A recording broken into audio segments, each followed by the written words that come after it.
আজকে মা বানাবে চাউমিন। ঠিক যেভাবে বাড়িতে মা চাউ বানায় সেই রেসিপিটাই আজকে আপনাদের সাথে শেয়ার করবে। খেতে কিন্তু ভীষণই ভালো হয়। তাহলে চলুন দেখে নিই। চাউয়ের জন্য কি কি লাগছে?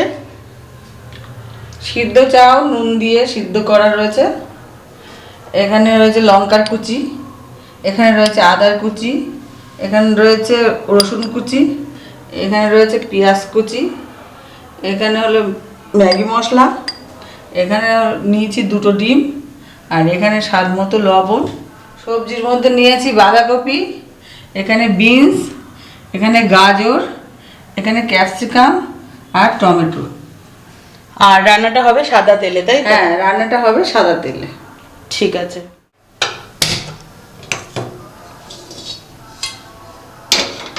প্রথমে একটু ডিম ভাজার জন্য তেল দিয়ে দিচ্ছি।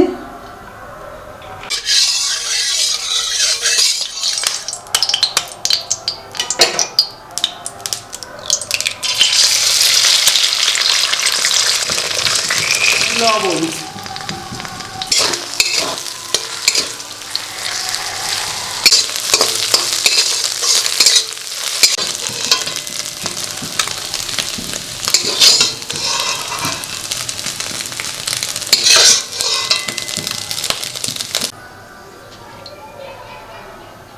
বিনস আর গাজরটা আমি একটু ভেজে দেবো। বিনস আর গাজরটা একটু ভেজে নেবা, তাই তো? হ্যাঁ, একটু ভাজা হয়ে গেছে, এবার আমি গাজরগুলো দিয়ে দেবো। বিনসটা একটু ভাজা হওয়ার পর গাজরগুলো দিতে হবে।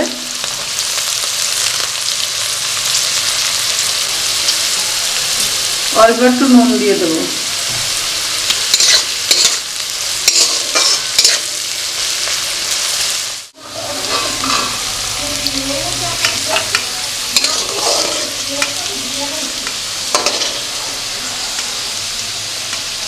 রসুন কুচি, আদা কুচি, লঙ্কা কুচি, এবার একটু নেড়ে দেবো। এবার পেঁয়াজ,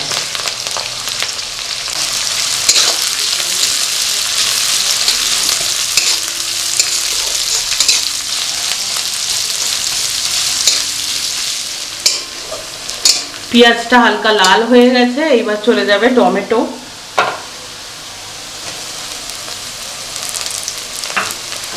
টমেটোটা কি দিয়ে ভাজবে গলা পর্যন্ত? হ্যাঁ, টমেটোটা একটু গলে যাবে, তারপর বাদ বাকি জিনিস দেওয়া হবে। টমেটোটা গলে গেছে, এবার ক্যাপসিকামটা দিয়ে দিচ্ছি, আর বাঁধাকপি। এবার এটা ভাজা ভাজা হবে। তারপরে চাউমিনটা দিয়ে দেবো।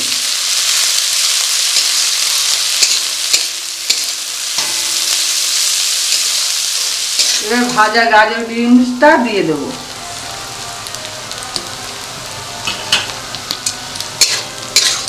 এবার একটু নাড়াচাড়া করে এবার চাউমিনটা দিয়ে দেবো।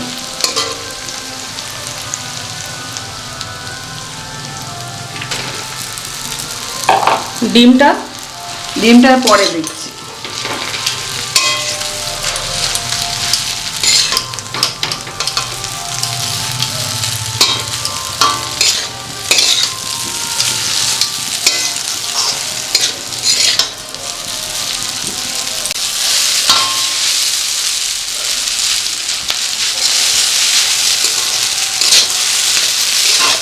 এবার চলে যাবে ডিম, যে ডিমটা ভাজা ছিল ফার্স্টে, আর আর এই ম্যাজিক মশলাটা। নুনটা কিন্তু আমরা সবজি ভাজার সময় দিয়েছিলাম, ওই জন্য এখনো দিইনি, কারণ এই মশলাটাতেও নুন থাকে। তো সমস্ত কিছু দেওয়ার পর মিক্স করে চেখে দেখে তারপর লবণটা দেব।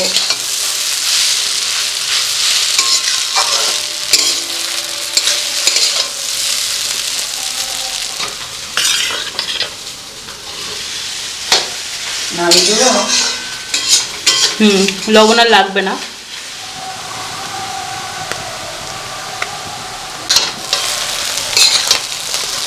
চাও একদম হয়ে গেছে, লবণটা কিন্তু আর লাগেনি। আপনারা টেস্ট করে দেখবেন, তারপরে লবণটা অ্যাডজাস্ট করে নেবেন।